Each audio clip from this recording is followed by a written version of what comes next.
Doing what I do, I spend a lot of time on social media, managing my own accounts, managing other people's accounts, and it seems to be that basically the theme of life is once I convince you how bad you suck, I'll feel better about myself. I believe there's a couple reasons we do this. There's a great book by Don Miguel Ruiz called The Four Agreements, and in that book he talks about the need to hook someone's attention, and there's a whole concept what attention means in this case, and transferring whatever poison you're feeling onto them. So if I get your attention, I can take whatever I'm feeling and give it to you, and that'll release me from that poison. And that doesn't mean like whatever they think you suck at, they want to convince that idea of you, or convince you of that idea, though in some cases they do.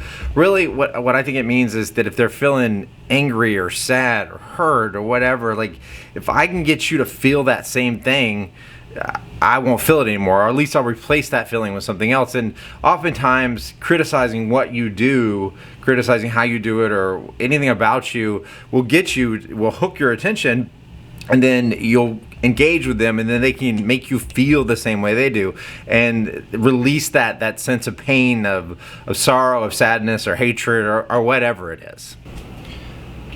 Because if you think about it, that's true, if they suck or whatever insult you're throwing out, if it's true, then why bother telling them? Like, isn't true no matter what? I mean, what are you going to fix them by telling them that? Are you going to change them by telling them that? Especially if these people are rude or horrible people or whatever thing you're throwing at them. Like, is that really the person that's going to change by some random post on social media, some negative outcry? Like, what's that going to accomplish other than making you feel good? And is it feel good or feel different, or I don't know. Like, I don't know what it is, because you're not going to change them. But I've never seen, well, I think there's a famous saying, any amount of darkness drive out darkness. Yeah, so I can't imagine there's any other motive when you reach out to somebody and try to hurt them other than trying to make yourself feel better. So typically nothing's really changed between the moment you weren't reaching out to them and the moment you did. You just either had enough, or you were having a bad day, or I don't know.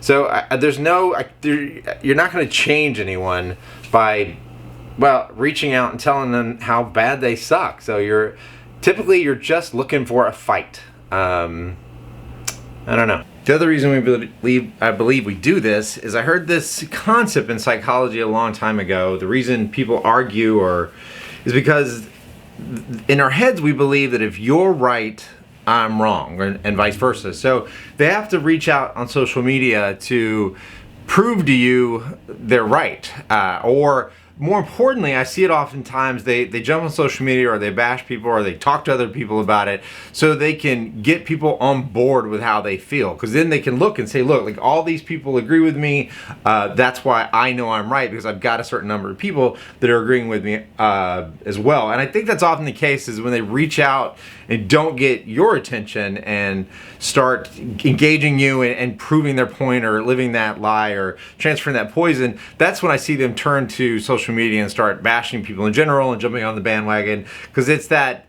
I'm going to gather more people like me, and therefore I'll show you how right I am, or I can prove how right I am because I've talked to other people and they agree with what I'm saying.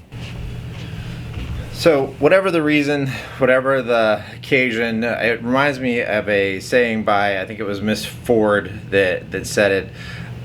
No one can make you feel inferior without your permission. And haters are going to hate, and you're going to have those issues, but it's whether you choose to engage in it or not is going to make all the difference in the world, and whether you choose to believe it or not. Because going back to the book, The Four Agreements, it talks about the agreements you make with the outside world. Like, you don't have to choose to believe those agreements. You don't have to choose to engage in that dream, especially their idea of truth. You don't have to do it. The last voice we only ever listen to is the voice in our head. You never put out a fire by adding more fire.